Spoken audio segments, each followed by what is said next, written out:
back to the Movement Professional Podcast. I'm again joined by Megan Morley for another conversation about movement psychology and other things related to the psychology realm. Today our plan is to talk a little bit about addiction and many things that are around that topic. I think we both have, our experience with it in different realms. Like for me, I'm going to tend to take it from my personal experience with alcohol over the past 15 years. I haven't had a drink in about 15 years, and we'll talk about that journey.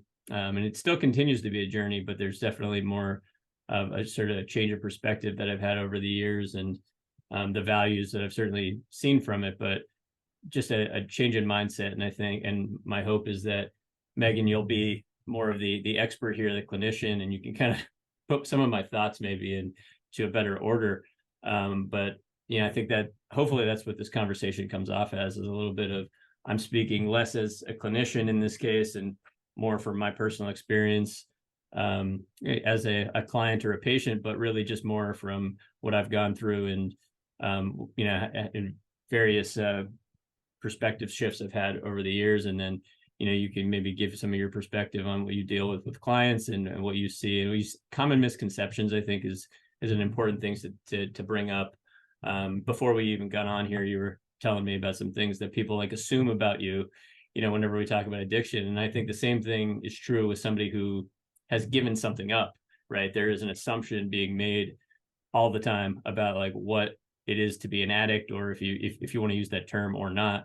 But I think we'll have all those conversations today about pros and cons around certain terminology and mentalities. Absolutely. I'm really glad to be here with you again, Chris. So if you want to start giving you have an extensive background in dealing with addiction, but just kind of give the audience your background, your history there. Sure. So I'll start off by saying that I don't have my own lived experience of addiction, but I come to this as a clinician. I spent the first about 9 years of my career working in substance use disorders in the city of Philadelphia, primarily with opioid use disorder.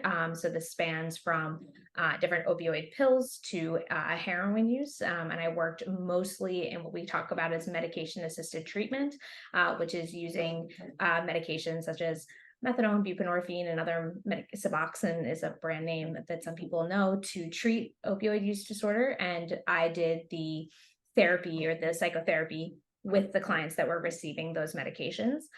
So I did that, like I said, for about 9 years, 8 of those with Thomas Jefferson University. And towards the end of my career, I was focused on brief intervention and referral to treatment. So I started a program at Jefferson that really worked with people really early on in the recovery process, had been probably pretty deep in their addiction and their substance use, but we're really just starting the process, which was an exciting shift because prior to that, I was working with people that were, really working on their recovery, and ended my career working mostly on the policy side as the as kind of a program administrator. So I've worked with this disorder from different angles and with different substances. So you had to have opioid use disorder to be in the program that I worked in, but people were also using cocaine, alcohol, a whole litany of different types of substances, but also were engaged in also behaviors that can be seen as addictive or problematic as well.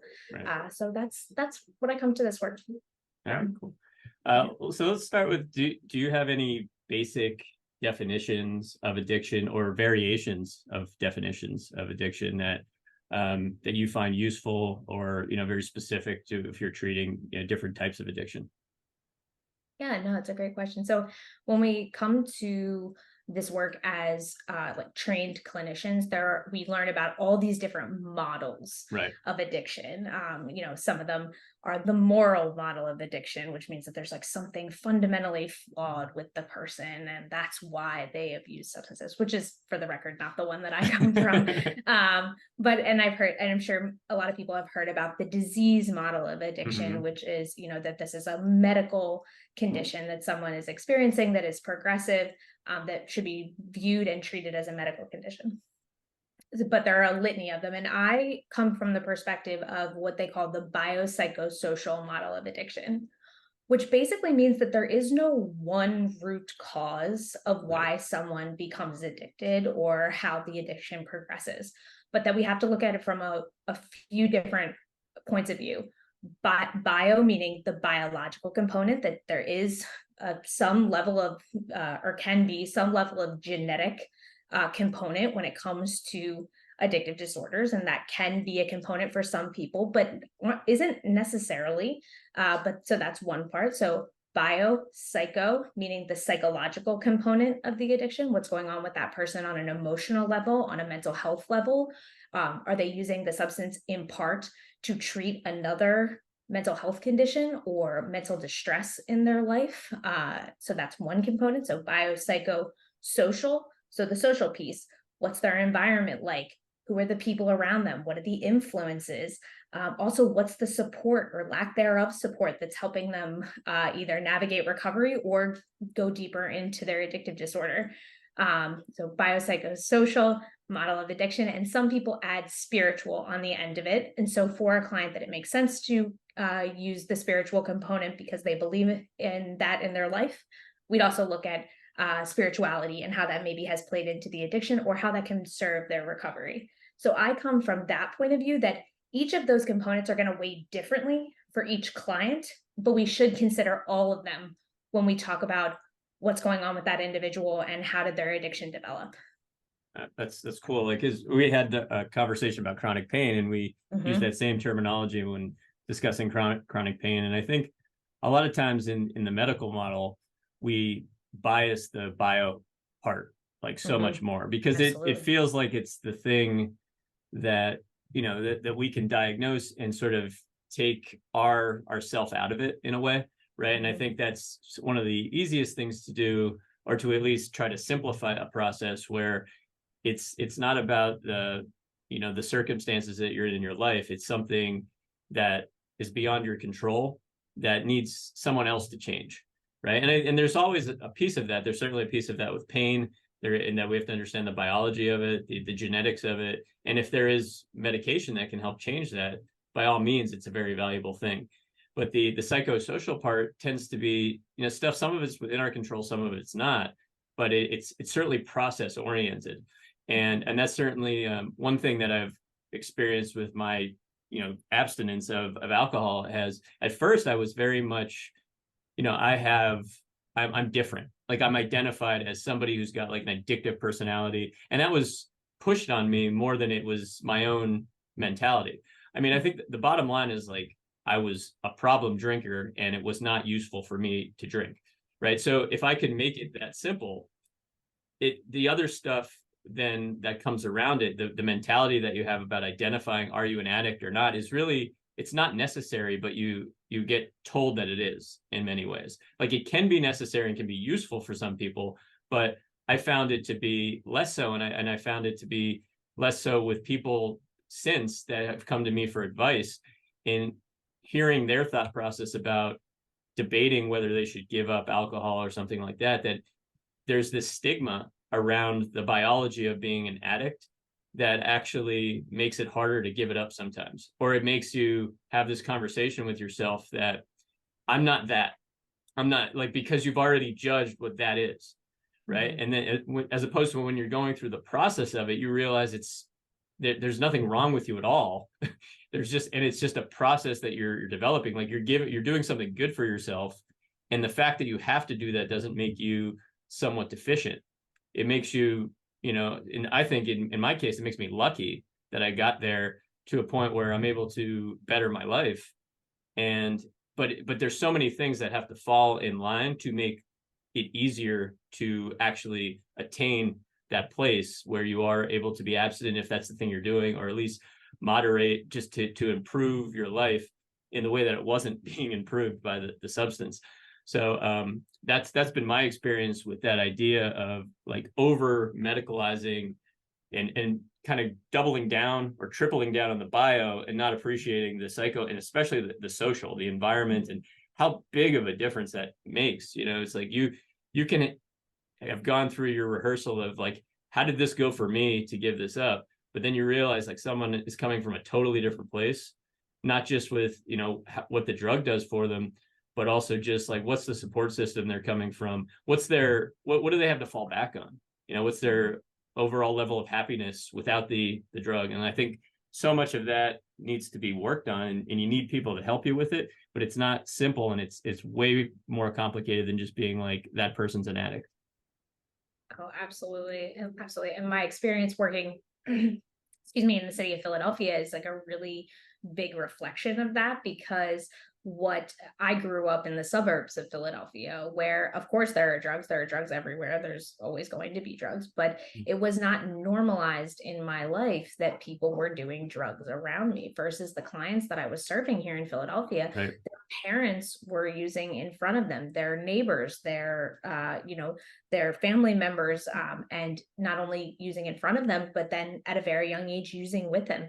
Those norms of your early life, they make a big difference when you think about, what do I think is kind of like the way we interact with substances or behaviors in our life. We learn those things, we can learn them early.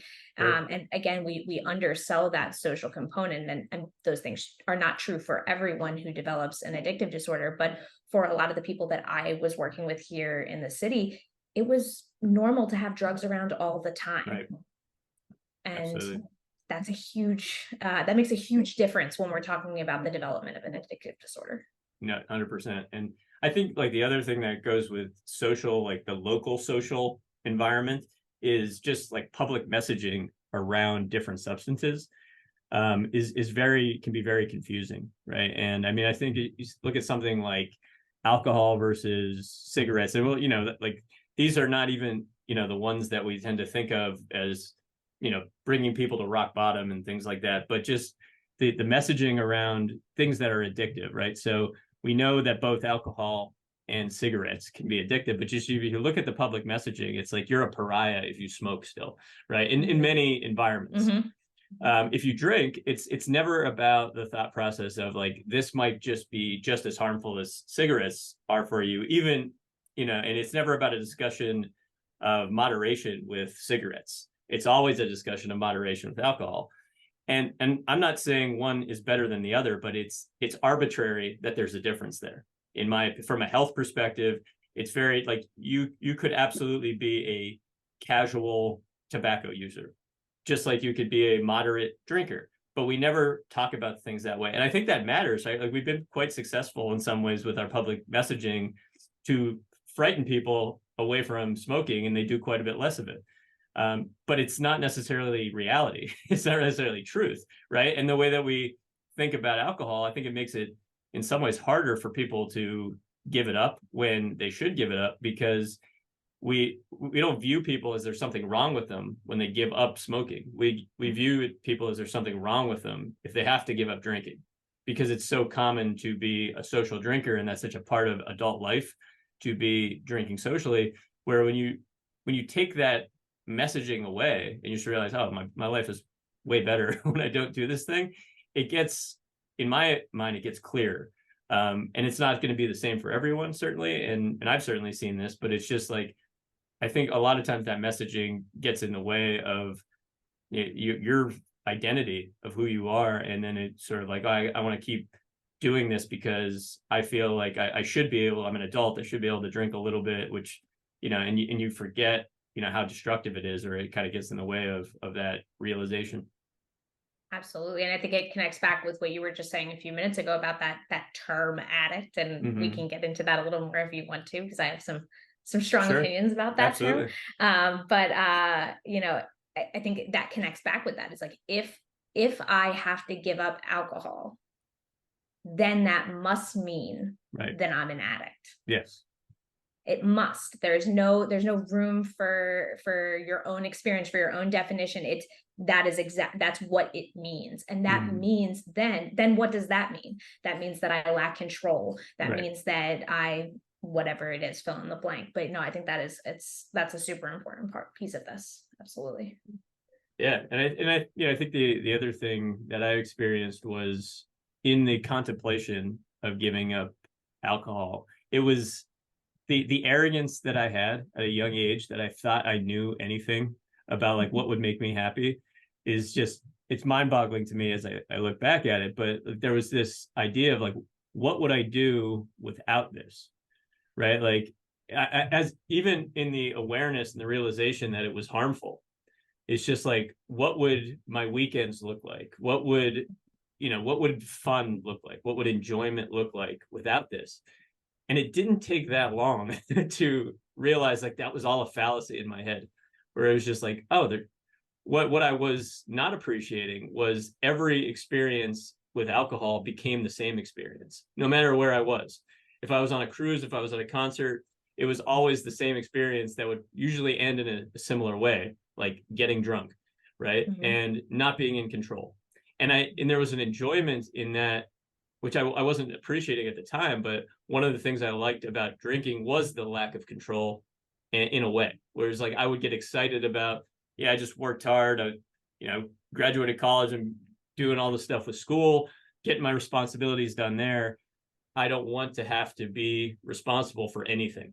And you appreciate like that. That was my experience drinking. Not everybody has that, but I felt like that was a problem.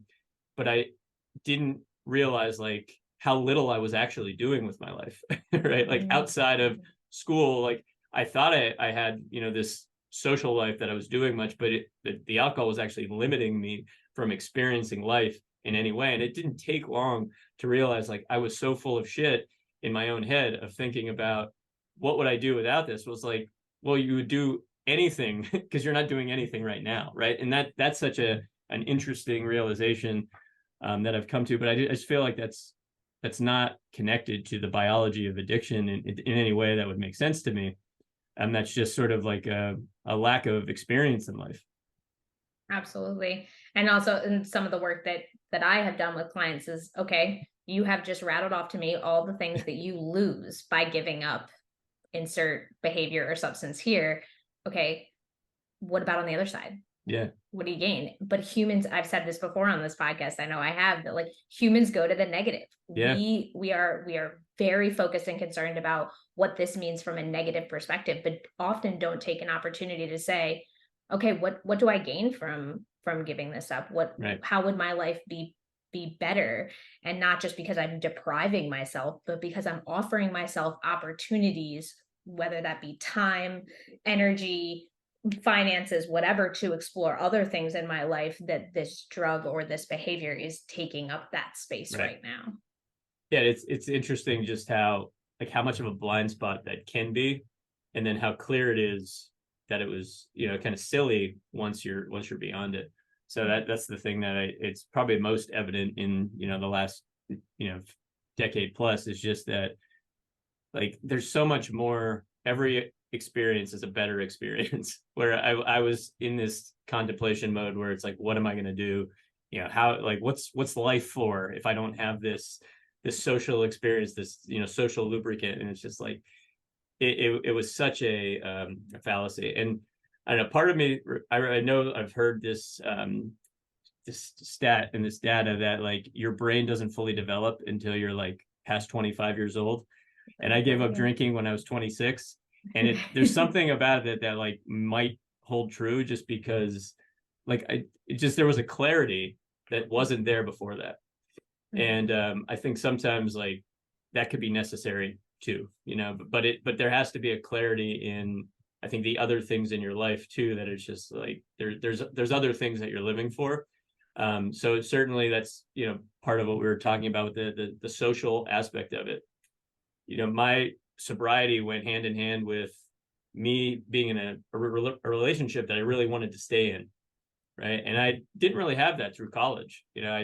I had to find time in college, but I didn't really have a steady relationship at all. Not really that close. So that made a big difference. And I think that like totally changed my mentality of how I was living when I was in college and early after I got out of college.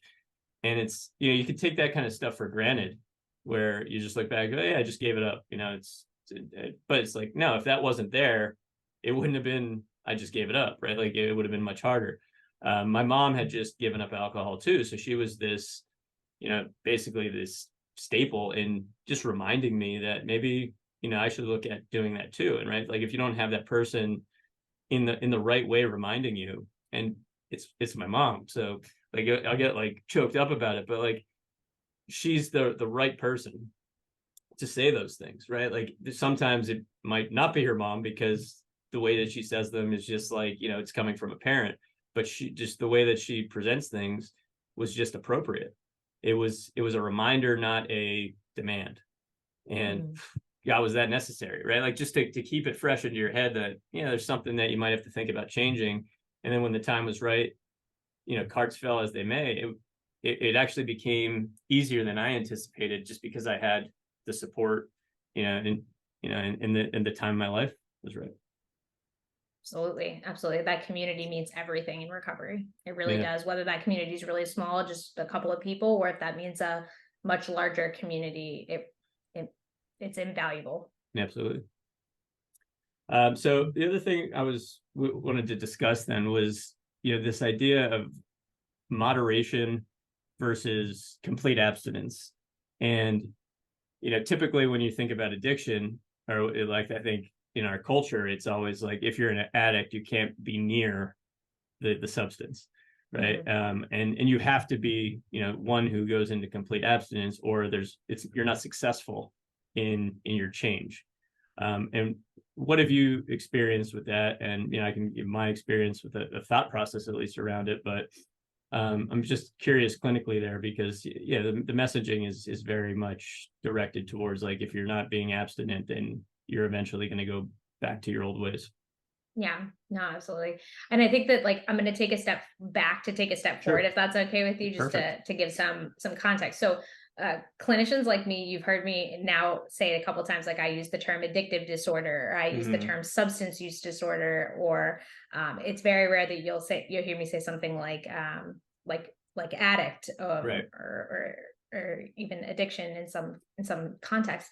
And the reason for that is that this is something that a person, from my perspective, and this goes along with person first language, is that like this is something that someone is experiencing. It is not who they are, which is kind of what we went back to talk about.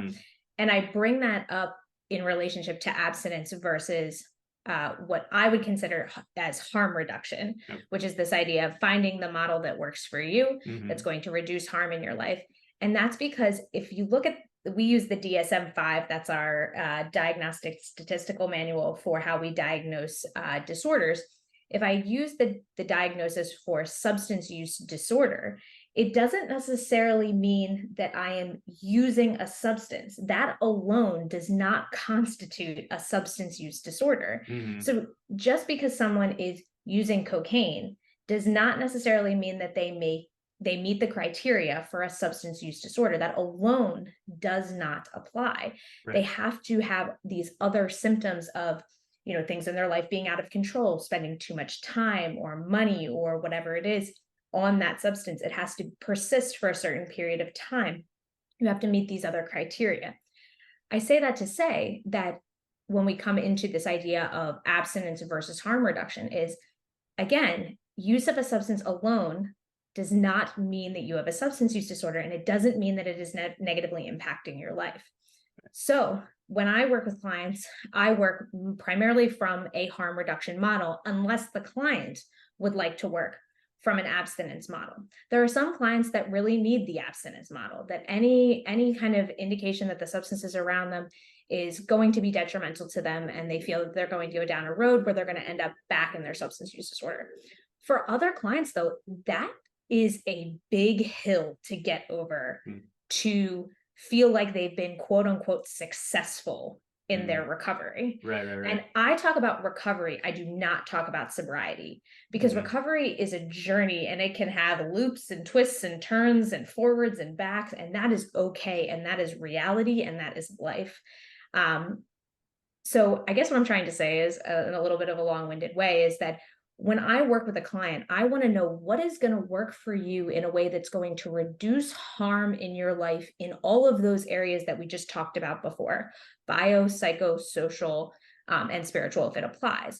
If we can reduce harm in all of those areas of life without you abstaining from the substance because that's what you would like to do, then we can go ahead and do that. We can talk about ways that that's going to be helpful. That is going to be a lot more motivating for the person that's at step one than saying the only way for you to be successful is for you to be completely abstinent. Right. If perfection is the goal, Right. then that is a really tough journey to start. Absolutely. And so that's the perspective I mostly come from. Yeah, and I love it. And I think there's a piece of that where it, it pervades so much more than just like one substance. Where like when I gave up alcohol, then I became in this mentality that like I should give up everything. Right. And it was, I almost gained confidence in the ability to abstain from so many things that I gave up meat, I gave up dairy, gave up all these things. And it was a interesting experience, but there's a difference between sort of exploring that and doing it purposely just to see how it goes and feeling like you need to do it because you can't do anything in moderation. And that became at a certain point in my life like its own problem, where it was like I didn't believe I could do anything in moderation, so I had to give everything up. And then what happens is like you eventually like run out of the ability to give things up, right? Because you just are told that, okay, now the thing that you're doing, you should give that up too, because you thought that was healthy and that's not healthy, right? So because you realize that there's not really right answers, there's just relationships as you go through this process. So eventually you have to learn moderation somewhere.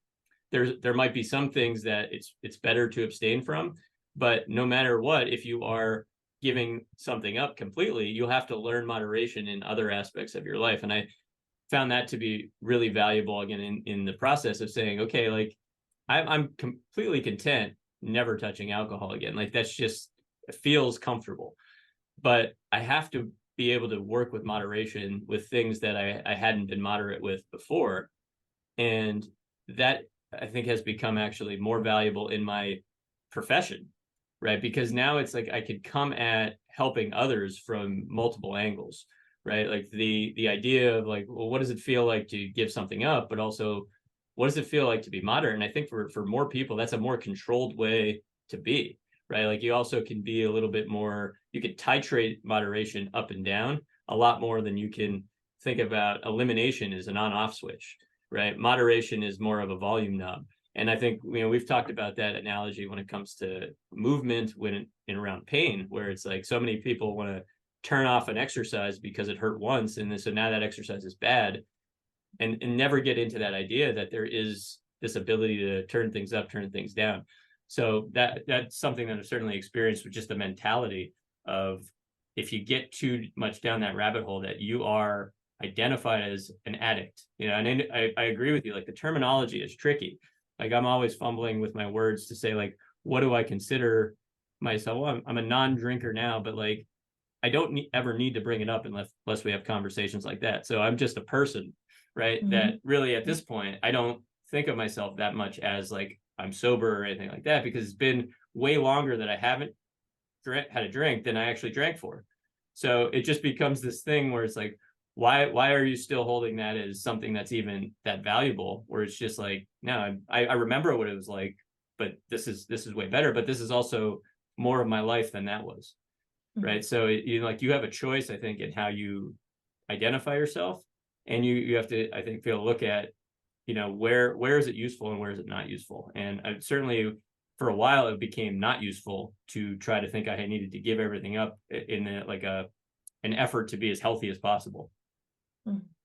Yeah, and the term addict itself, one of the reasons I don't use it with clients unless it's really important to them, because as we were talking about before we hopped on, that in the 12-step model, if somebody is going to go through 12-step, that term is used, and it's very highly integrated into the practice of 12-step model work.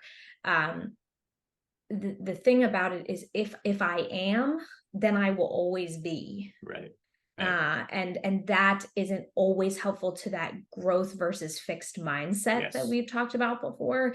If I believe I am working on a substance use disorder and I am a person in recovery working on a substance use disorder, these are all things that are not part of who I am, but a part of the experience I'm going through. Right. And that separation leaves space for growth where Right. I am an addict. Okay, now I carry that with me forever. Right. And what does that mean?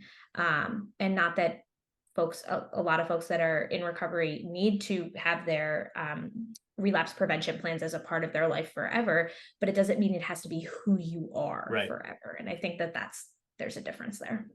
No, and I appreciate that. And I think, what you mentioned before is like you kind of in you like meet people where they are sort of in, so you have to have a spectrum of how you see treatment and harm reduction, right? Because I think like even within my journey, but I've seen this with my mom, and I've seen other people in my life that it just different stuff works, right? And like the bottom line is, it's like if the goal is to have that harm reduction, and for some it's to not touch alcohol again, and I'm just using alcohol as the substance that I'm talking about because that's what I have this experience with, but I think you could plug in other substances as well, is you have to be willing to even try different things at different times, right? So like maybe starting off with a little bit more of a solid identity of like, yeah, I am this, so I don't go back to what was harmful, can be useful.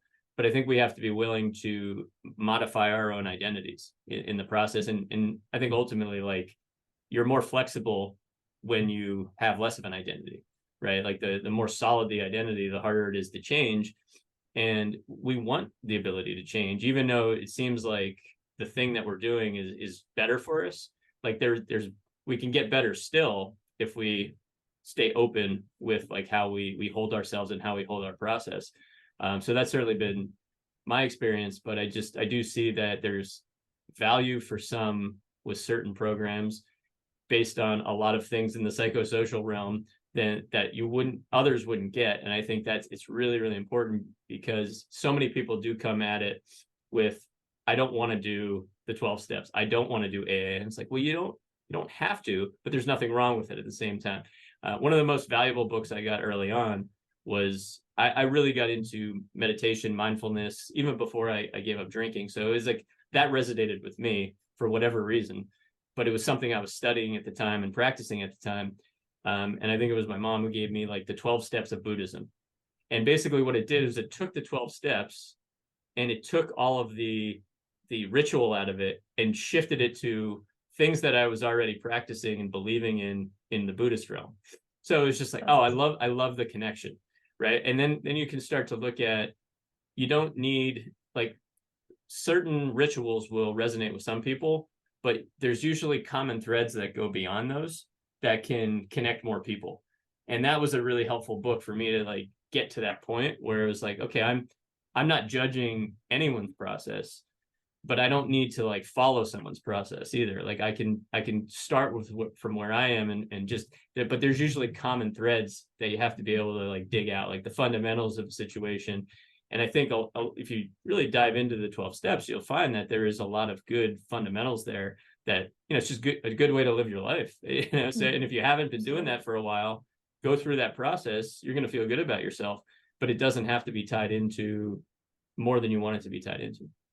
No, absolutely. We always say it's like a very common like addiction lingo is like there's more than one path to recovery. Right. And that is absolutely 100% true. And I think when the recovery community gets into some trouble in terms of like mentorship and kind of passing some of the messages along is when something works really well for them, and that's awesome. But then they believe because it worked for them that it has to work for all the people around them. And within trying to mentor somebody and really wholeheartedly and from a good genuine place try to help them along, the messaging gets lost a bit because they're trying to instill their path on that other person rather than invite them to explore their own path and share the knowledge and experience that they've gained, which is what you're talking about kind of with your mom and stuff. Yeah. And I think, we're both clinicians, right? And you're having to work with human beings in different realms. But like you start to appreciate that, like you have your own experience, and we could talk about this more just even from a movement perspective. Like we have our own experience with fitness and movement, and then we try that out with our clients and it doesn't work the way it works for us, right? We have to we have to have a spectrum of how we maybe get them to the place that we want to get them to, but we can't do it exactly the way we did it for ourselves. So I think it's a blessing in many ways to get to work with people all the time. And sometimes people don't get our best because we're curious, we're exploring, and in that moment they might be getting something we're being too heavy-handed with because we didn't have enough experience to realize like there was another way, right? But over time, that's where like clinical experience, I think, just gives you this appreciation that you should get more open and less judgmental with time, I believe, as a clinician. Sometimes people don't. Sometimes people, as you've seen, I'm sure, get dug into like the thing they've always done, and it's just like, all right, people aren't doing what I'm saying, and that's the problem, as opposed to realizing it's like, oh, the problem is like we need to have more ways to get people maybe to these common fundamentals, but we have to be better teachers. So I think that's been something that, with the experience of going through recovery, or whatever term we want to use for it, is just like this process. It's nice to have different people that like you realize like my strategies don't work for other people, and that's fine.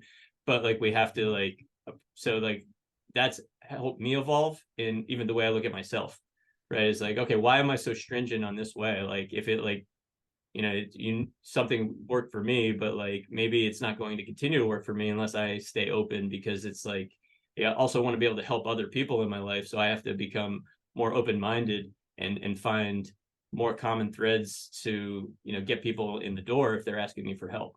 Right. So I think that becomes like something that's, yeah, it's just like built into what we do. Getting to work Yeah, with people is we get to see our strategies that might work for us fail on other people, and then say, all right, well, we got to put more tools in our box. 100%. Absolutely.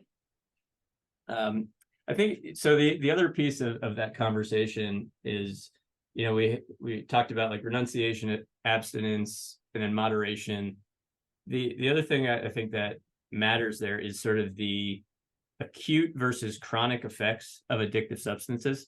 And that's something I've given a lot of thought about, because, if we just talk about like what you're addicted to, we're all addicted to something, I think, depending on how we want to define the term addiction again. But like, there's definitely behavioral pulls to, and things that, and you could probably tie it into different changes in the brain at any moment in time that are dynamic. Maybe some of them are genetically started or certainly environmentally led.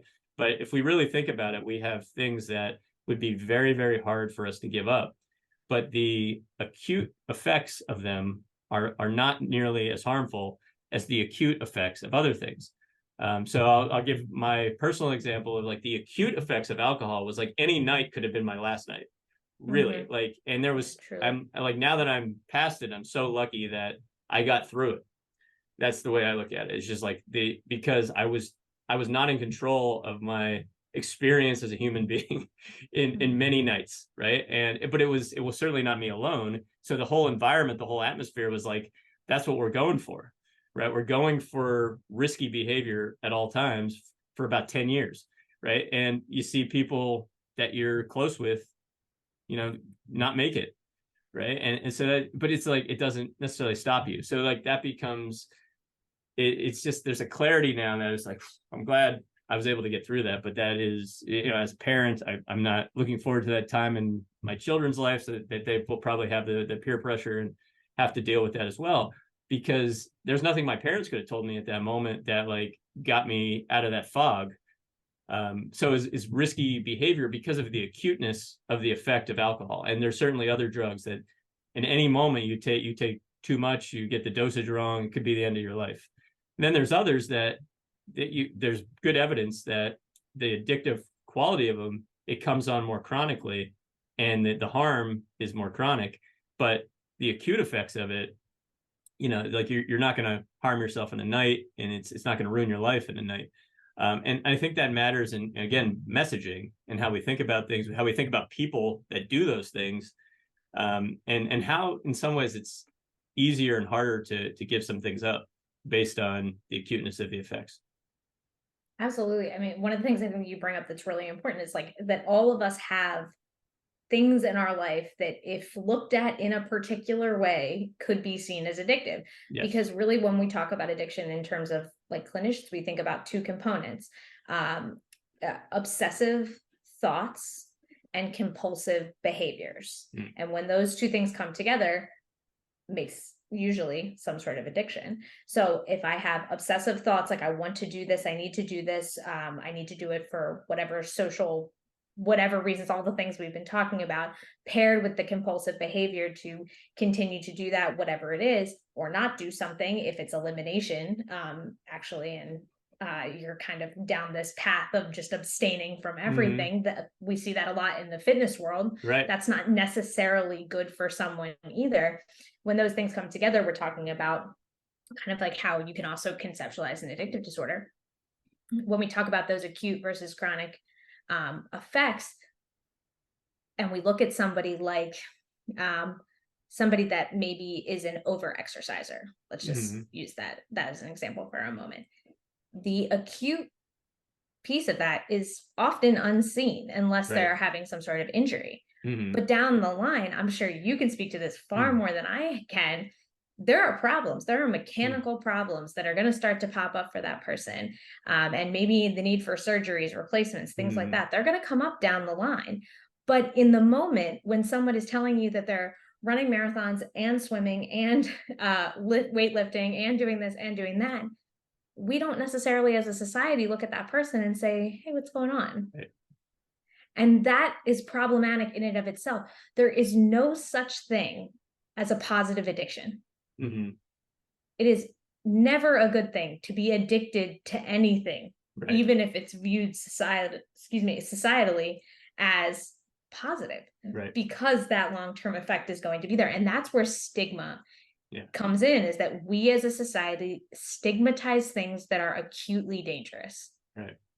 Shooting heroin, for instance, is acutely dangerous, right? Like any shot could be your last. So we as a society, and the effects, the social effects, the financial effects, all of those things, they are evident and they are right there in front of you. Alcohol isn't always like that. It can be, but then also we can see with alcohol that it may take time. That cirrhosis of the liver, brain aneurysms, or whatever the case may be, those things can come later. And so I think you're totally right that, and I think the way that we change that perspective on the way we view people with substance use disorders and process disorders that are diagnosable is to look at ourselves and say, what are the things in our life that in 15 years I'm going to look back and say, I wish I had done that differently, because now I'm suffering the consequences. That's how we reduce our own stigma. That's how we stop isolating people who are experiencing these issues. Absolutely. And I think that's probably the best segue into this conversation in fitness, is that like that becomes the stigma so much about like how we look at health is, and we're looking at like, why are people afraid of weightlifting, for instance? Because you see the acute injuries that happen with sport, with activity. So we have so many people in our culture that are afraid of activity. They think of activity as it's the way that it's going to cause problems. It's the way it's going to cause pain. Not everybody's like that, but like there's a good amount of people. And that's what my clinical experience is more, as opposed to seeing people that are like over exercisers to the point of that they're creating problems, is that they're over exercisers in the same mode and they're unwilling to change. Right. So I see a fear of change probably more than anything in different modes. And part of that is, yeah, I'm very active, but you're asking me to do something that I've never done before. And that variation is frightening to me. Right. And then, but that it's frightening because one, novelty is hard. And sometimes you do get pain when you do something new.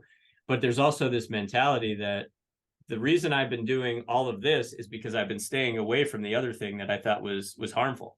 Right. And I think I'm sure you see that with, all the strength work that you do. And because that is so much like the fight, the battle at first when someone's new coming in, is just like, why do you think this is harmful? But, being sedentary is way more harmful if you look at research. But like, why aren't you afraid of that? Because the effects can be much more acute. Like people can get hurt exercising, and especially when they do new things, they tend to feel different things in their body. So that becomes the association, and the bias is I'm going to stay away from the thing that acutely might hurt me versus be afraid of the thing that's obviously making me deteriorate. Like, and it becomes very logical if you talk it out, right? It's like, well, you've seen every person in your life that gets older, like these are the things that happen to them, right? You know, that's going to happen quicker if you don't have some process for balancing it out. But the acute effects and acute fears of having some type of injury and not even going through the process, just don't, that's the fear, gets in the way. So it's easier to do nothing. And then, but doing nothing becomes absolutely the bigger chronic harm that we see. It's, in every realm of health. So I see that, I think with certain substances too, right? It's like cigarettes might be the only one that really we've done a good public messaging job, is that we really frighten people away from the chronic effects of cigarettes. But other things that are addictive in their own ways, or that they're habit forming, that might have problems down the line, they certainly don't have as much of a stigma for them. And we stigmatize even people that give up the thing that have the acute damage. Like we call them something, right? Like we don't call somebody who changes their nutritional habits, right? They were eating something excessively and they've stopped doing that. We don't have a name for that. It was like, oh, you were an addict and now you're not. No, it's just like you're making positive change in your life. I think that becomes something that, again, for some people it's useful maybe to have that stigma.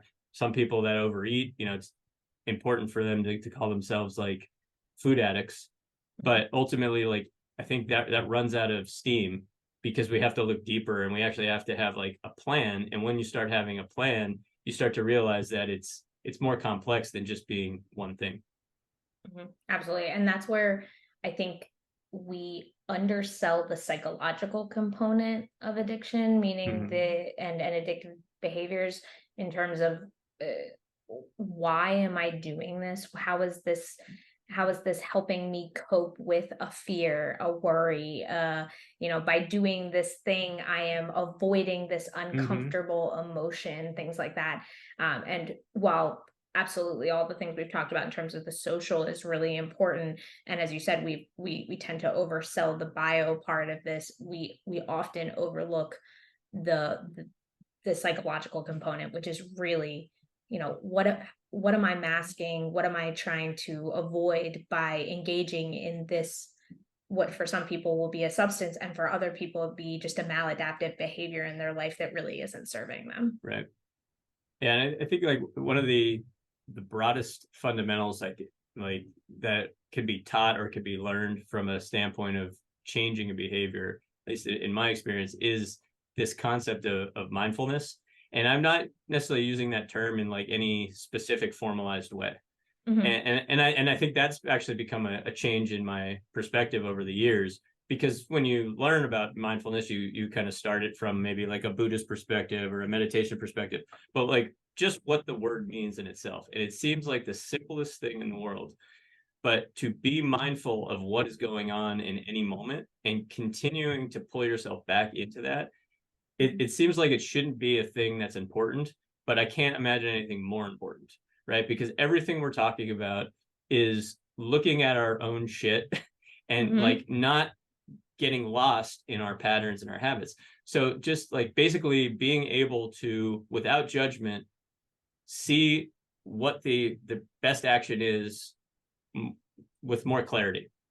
And it's so hard to do that. It really is. Like we need a practice for that. We can't just like ask for it and expect it from our brains or from our our physiological processes. So like this idea of mindfulness, like I think it just really gets brushed under the rug because the term seems so casual. It seems like I'm mindful of what I'm doing. No, we're not. Like and when you have a practice of it, you realize like how difficult it is to stay mindful for even 5 seconds, right? 10 seconds, right? So then if you have your formal practice where it's just like try to focus on your breath for 1 minute without having your thoughts go somewhere else, see how hard that is. And then you start to appreciate, like you get humbled a little bit into the fact that, okay, like I'm not as in control of my mind or anything as I thought I was, certainly not my behavior. So a lot of behaviors are on autopilot in a way. So this practice that is underlying everything is to give yourself space from your excuses, right? And I'm not using that, I'm not meaning to use that in a judgmental way, but it just becomes like another term for stuff that gets in the way of us taking action, right? And there's so many ways that there has nothing to do with the character of the person, but it's just like not having the ability at that moment to see it. And mindfulness allows you to have more moments where you see it, and then when it's more clear, you'll take a better action. Absolutely. I I give this one particular workshop fairly often, which is usually with like I go in as a mental health clinician to do a workshop with kind of like gyms or programs that are doing some sort of like transformation program or something like that. And at the end of the presentation, I talk about excuse me, a relapse prevention. And I think they all kind of, I always get this kind of look like relapse prevention. We're talking about like working out and eating better food, you know? Right, And I'm right. like, well, but it's not any different than when we talk about relapse prevention with a substance use disorder. And what is, I think, really been effective in my thinking about relapse prevention in general, whether it be for somebody who's, you know, we're talking about drug use, or we're talking about somebody who just wants to make positive changes in their life, is that relapse happens far before the moment that the drug is ingested, the behavior is done, the food is eaten, whatever it is. It happens far before that. That is the last moment, not the first. There is a litany, a series of thoughts or behaviors that may seem small that we were unaware of that built up to this moment where you were willing to make the other decision. Right. Absolutely. And that's that mindfulness piece, is like, can I catch myself 5 steps before I'm standing in front of the fill in the blank? Right. To make that decision. That's the mindfulness. It's not even the mindfulness in the moment. It may be because that may be a more social thing where like it's in the environment or something like that. But usually that's happened far before.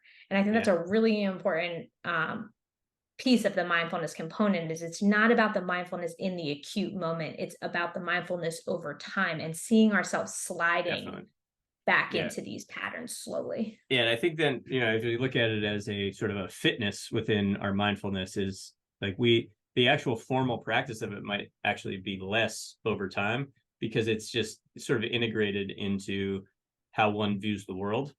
And it becomes, it's like an ongoing process. So it's acute, but it's also, like 10 steps ahead. And then you just find yourself not getting into the scenarios that are hard to control, because and it just is your life, right? Because like you don't necessarily see it as 5 steps here or there. It's just like you're always mindful, you're more frequently mindful, so therefore you're seeing the better situations to get yourself in. But you start to see connections to things that I don't think were evident before, right? Of how and I being in healthcare, right, there's so much, a lot of times, that's pushed towards specialization.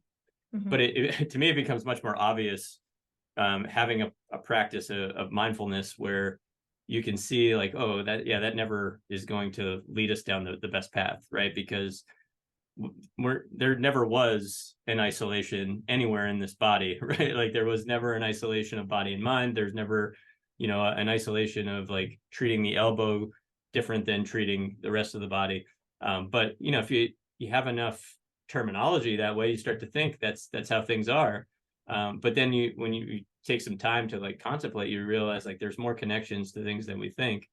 And I think that becomes, a process that can't be undersold, but it's hard to, you kind of have to experience it, I think, too, right? Like, I think it's hard to really appreciate the value of mindfulness, because it'll always sound boring and almost condescending. Like I've used that terminology before, where it's like when you overly simple. you ask people to like change their breathing, it's the same thing. You ask people to like walk differently, right? And they get like mad at you because it's like, no, I know how to do this. Well, and I think mindfulness falls into that category too. It's like I am mindful, but it's just, to me it continues to surprise me like how it flows through life in almost every aspect once that becomes like something that you're prioritizing. Yeah, guiding principle almost, rather than something you do. It's more of a guiding principle of the way you're walking through your life. Absolutely. And I think if for folks that are just starting out, and whether you're listening to this and you're somebody with an addictive disorder, or you're listening to this as somebody who's just trying to make changes in your life, and you find this kind of information valuable, a good starting point that I like to use with clients is a particular model of relapse prevention that comes out of actually process addictions, or what we consider to be behavioral addictions. So Okay. these can be the things like video games, sex, things like that aren't actually substance, but Mhm. they're behaviors. And there are three concentric circles, and they can help guide some of your mindfulness. And in the very center circle, these are the behaviors that, like, when you're doing these things, you know you have relapsed. So like Mhm. if drinking alcohol is your relapse, then like drinking alcohol is at the center, right? Mhm. Or presence at a place that is going to be extremely triggering for you. That would go in the middle. That second circle is thoughts, behaviors, and emotions that tend to indicate to you that you're heading towards that center circle. So they're not necessarily the behavior itself or the thing itself that you find that you is unhelpful to you, but they are the things that are big red flags that we are going in that direction. And again, I said there are thoughts, emotions, and behaviors. So again, what you were talking about is this is all connected, right? This Mhm. isn't just the behaviors, right? This isn't I do this and then I do this. It's like, well, when I'm feeling um, depressed, when I'm feeling anxious, those are indicators to me that I may be heading in that direction. And then the outside circle being the behaviors that, like, when I know I'm living in alignment with my best values, with the way that I want to be living, with what feels good and authentic to me, these are the things I'm doing. Taking some time to reflect on those three circles and using that as a guide towards starting to cultivate a mindful practice around relapse prevention, I think can be really, really helpful and really beneficial for folks. So that's just one way to think about it. If you feel like you're new to mindfulness and it seems like a really big concept. Well, how do I get mindful? Pick a behavior, or if for you, you're working on a substance use disorder of some kind, pick that behavior and walk through those concentric circles Mhm. and use that as a roadmap to start. Love it. Over time, as you said, it's a practice. It'll get easier just to make it a part of your life. But if you Mhm. need a little bit of a guiding map, that can be a good way to begin. I love it. Yeah, we'll put that in the show notes and share that. I'm sure Yeah. there's links out there too. Oh, there definitely. Yeah. I can find one for you. Perfect.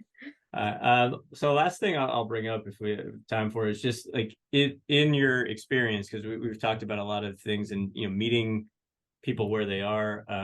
Are there common threads that you tend to see with all clients, right? Like are there, even if we're using a different avenue to get people to these fundamentals, are there common fundamentals that you feel like most people need to touch on in order to be successful with decreasing harm with these substances or other behaviors?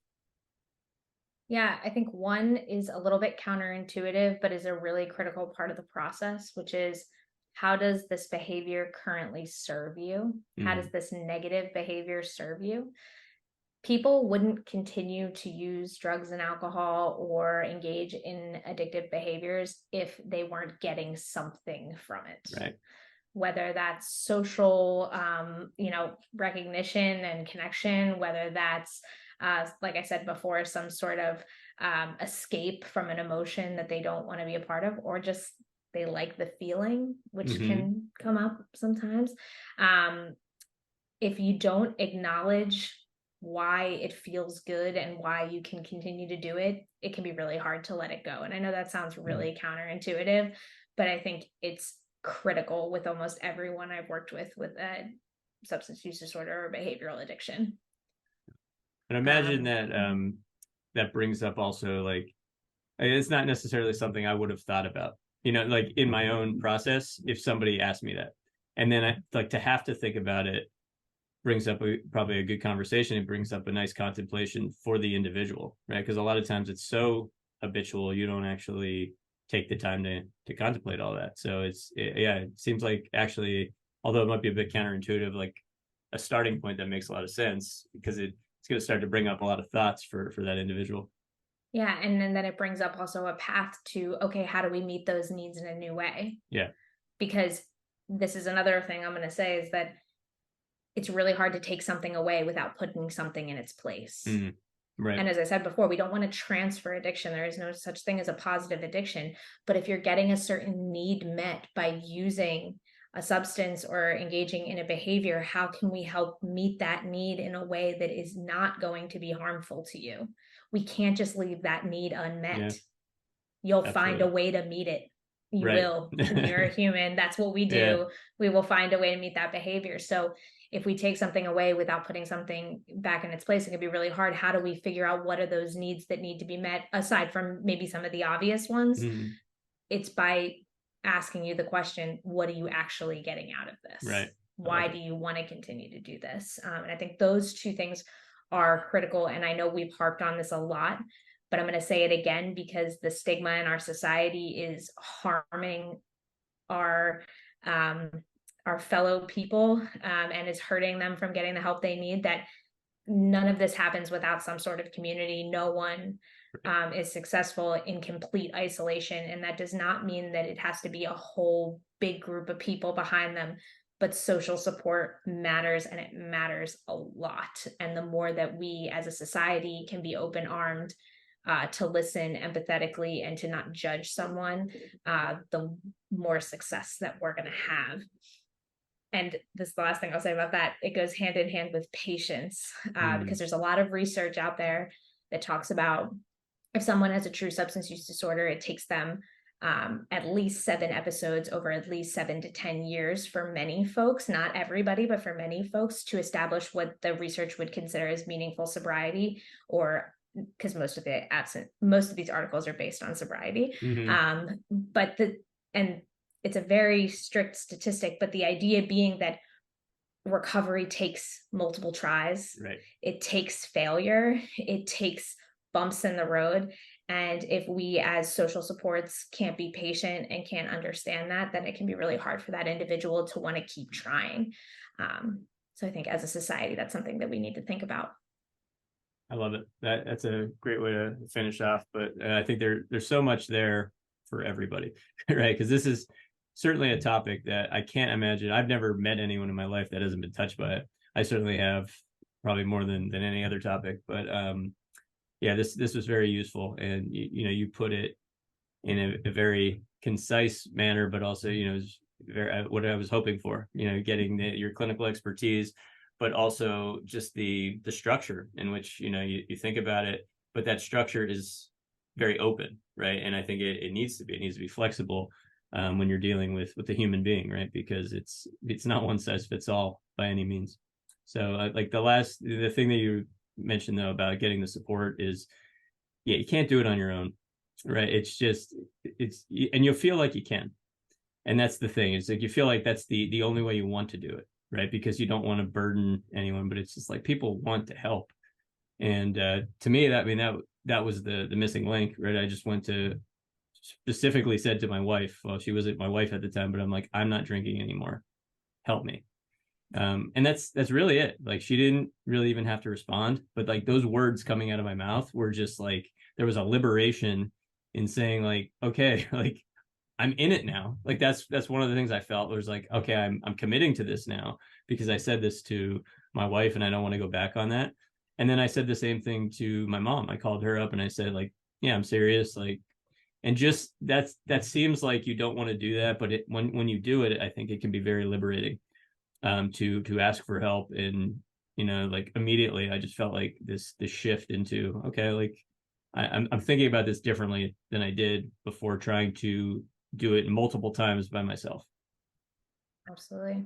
And I just want to thank you for having me today. I truly believe as a clinician that these conversations can't be had without folks with lived experience. So I want to thank you for having me on and also being so willing to share your own story, because I think it's really powerful for people listening and clinicians like me. Like, we can sit here and kind of regurgitate the books back to everybody, but I think it matters when it comes from somebody who has actually put some of these principles into work, and to figure out what works for them. So thank you for having me and having this conversation with me. Thank you. I appreciate you.